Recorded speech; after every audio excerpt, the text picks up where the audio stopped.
1 August 2026 যে কর্মসংস্থান paper, সেখান থেকে যে ইম্পর্টেন্ট আপডেটগুলো উঠে এসেছে। মূলত পুজোর আগেই পুলিশের কনস্টেবল পদে 25,000 শূন্যপদ পূরণ।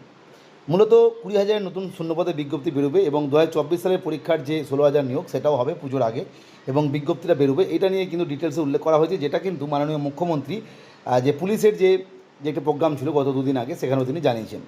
এছাড়া ইম্পর্টেন্ট বিষয় একটা তুলে ধরা হয়েছে যে পুলিশ পে ডিএসপি থেকে জুনিয়র কনস্টেবল পর্যন্ত অনুমোদিত পদের সংখ্যা এই মুহূর্তে 1,21,344।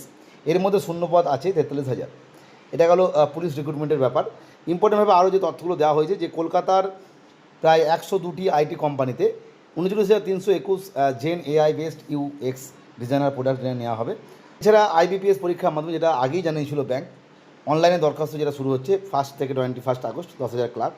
এছাড়া ব্যাংকে পাঞ্জাব ন্যাশনাল ব্যাংকে 545 অফিসার, এয়ারপোর্টস অথরিটিতে 129 জুনিয়র এক্সিকিউটিভ এবং রেলের ক্ষেত্রে 4,098 জুনিয়র ইঞ্জিনিয়ার, যেটা মানে দরখাস্ত শুরু হবে 14 আগস্ট থেকে 13 সেপ্টেম্বর। এগুলোই ছিল আজকের 1 আগস্ট 2026 যে কর্মসংস্থান পেপার, তার মূল আপডেট।